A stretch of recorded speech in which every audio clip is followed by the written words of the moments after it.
আসসালামু আলাইকুম ওয়া রাহমাতুল্লাহি ওয়া বারাকাতুহু। আজকে যেই বিষয় নিয়ে আলোচনা করব, আলোচনার বিষয় হলো নামাজ। নামাজ মানুষকে খারাপ কাজ থেকে ফিরিয়ে রাখে। এই কথা কে বলছেন? আমার আল্লাহ তাআলা বলছেন, ইন্নাস সালাতা তানহা আনিল ফাহশাহি ওয়াল মুনকার। বান্দা বান্দি, তুমি যদি নামাজ পড়ো তাহলে নামাজ মানুষকে খারাপ কাজ থেকে ফিরিয়ে রাখে।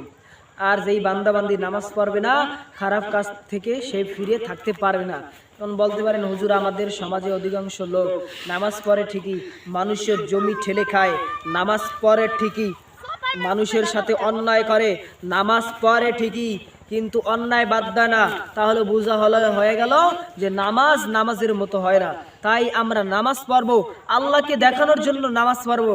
নির্বাচনে আগে আমাদের কিছু দেশের পাতি নেতা তারা নামাজ পড়ে, কপালে দাগ পরালায়, এই নামাজ পড়ে তোমার কাজ হবে না। নামাজ পড়তে হবে একমাত্র আল্লাহকে দেখানোর জন্য, আল্লাহকে সন্তুষ্ট করার জন্য। বান্দা বান্দি, তুমি যদি লোক দেখানো ইবাদত করো তাহলে এটা শিরকে আসগরের মধ্যে পড়ে যায়। তাই বান্দা বান্দি যত ইবাদত করবা, আল্লাহকে দেখানোর জন্য ইবাদত করবা, কাউকে দেখানোর জন্য ইবাদত করবে না।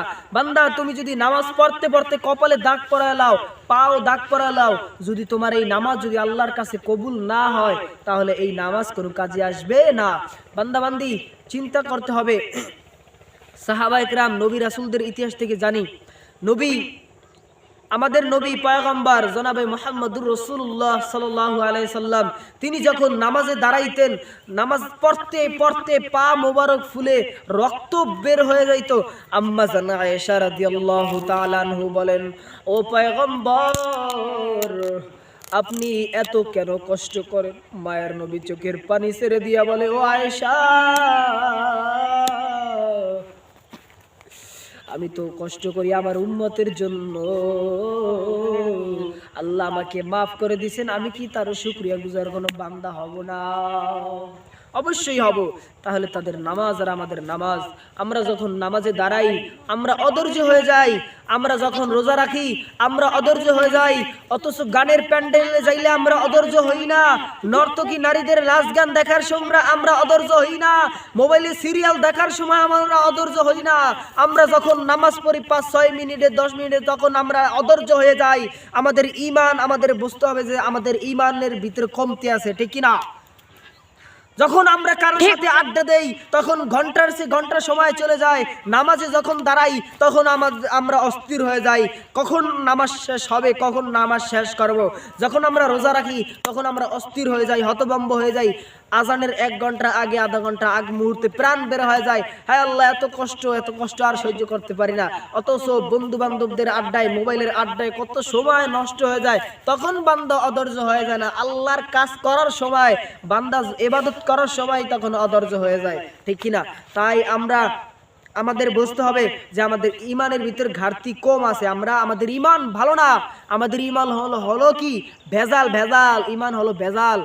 মাছি কি মিষ্টির মধ্যে যায়, পায়খানার মধ্যেও যায়, তা আমরা ওই মাছির মতো মুসলমান, যে আমরা ভালোর মধ্যে যাই, খারাপের মধ্যে যাই। তাই নামাজ সম্পর্কে অনেক লম্বা আলোচনা। নামাজ মানুষকে খারাপ কাজ থেকে অবশ্যই ফিরে রাখে। দেখো বান্দা বান্দি, তুমি যদি খারাপ কাজ করো তাহলে নামাজে আসো, তুমি যদি মদ খাও তাহলে নামাজে আসো, কেননা এই নামাজ একদিন না একদিন তোমাকে খারাপ কাজ থেকে ফিরে রাখবে। বান্দা, অন্তরকে পরিষ্কার করবা, নামাজ পড়বা, ইনশাআল্লাহ দেখবা অন্তর একটা স্বাদ পাবা। দেখেন, যারা নামাজ পড়ে আর যারা নামাজ পড়ে না তাদের মধ্যে অনেক তফাৎ। যারা নামাজ পড়ে তারা কতটুক অশান্তিতে আছে, আর যারা নামাজ পড়ে না তারা কত শান্তিতে আছে।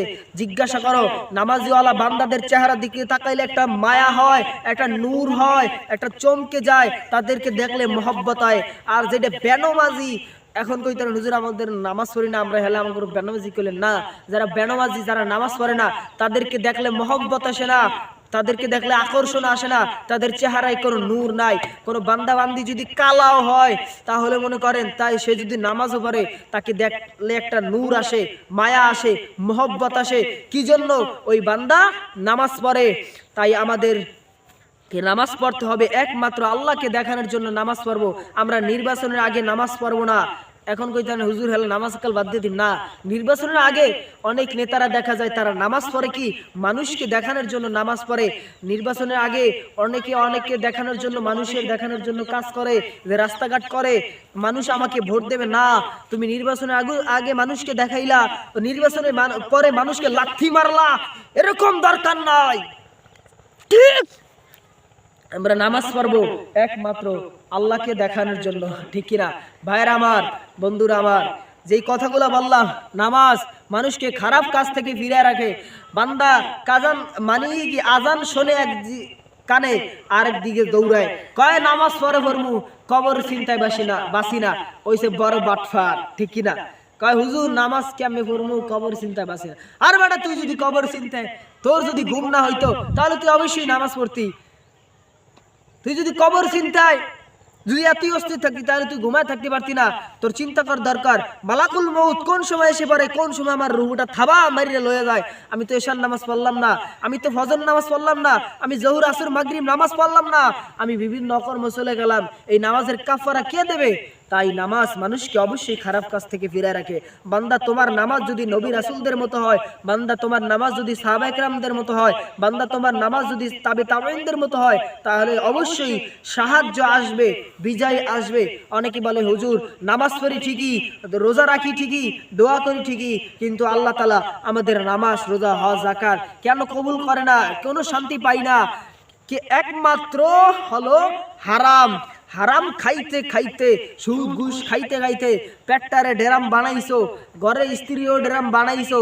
তাই আমি তোমাদেরকে বলি একমাত্র ইবাদত কবুল হওয়ার শর্ত, একমাত্র শর্ত হলো বান্দা তুমি যদি হালাল না খাও, হারাম খাও, কিয়ামত পর্যন্ত হারাম খাইয়া যদি নামাজ পড়ো, হারাম খাইয়া যদি রোজা রাখো, হারাম খাইয়া যদি ইবাদত করো, হজ করো, এই ইবাদত আল্লাহর কাছে কোনো কবুল হবে না।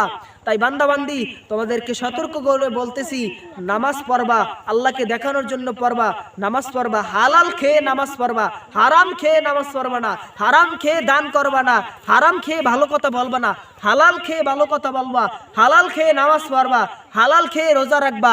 তাহলে এই অল্পের ভিতরে আল্লাহ তাআলা অনেক বরকত দান করে। দেখেন যারা নামাজ পড়ে 5 ওয়াক্ত হালাল পথে চেষ্টা করে, মসজিদের ইমাম সাহেব 5, 6, 10 হাজার টাকার বেতন পায়, আর তোমরা কত মাসে 50,000, 1 লাখ টাকাও বেতন পাও, তারপরও তোমাদের ঘরের ভিতরে শান্তি নাই। আর ওই ইমাম সাহেবের ভিতরে তাকাও, তিনি 5, 6, 10 হাজার টাকা পেয়ে কত শান্তিতে আছে। এটা কিন্তু বোঝার জিনিস, এটা বুঝতে হবে।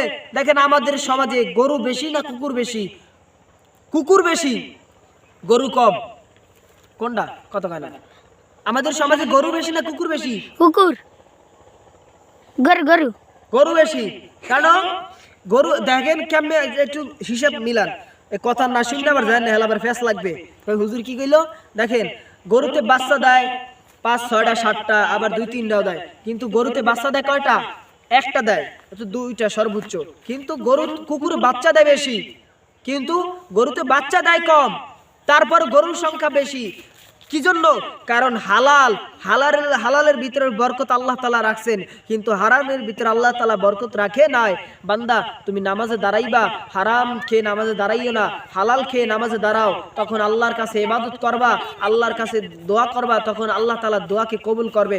তাই নামাজ পড়বো, সাহাবায়ে কেরামদের মতো নামাজ পড়বো, আবু বকরের মতো নামাজ পড়বো।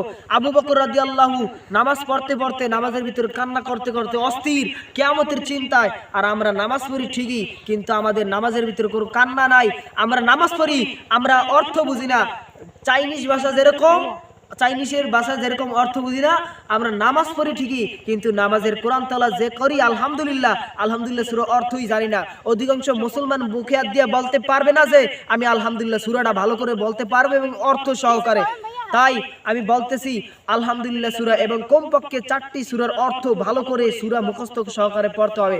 যে আমরা নামাজ পড়ব, নামাজের জন্য যেই মাসালা জানা দরকার তা ইলম অর্জন করব।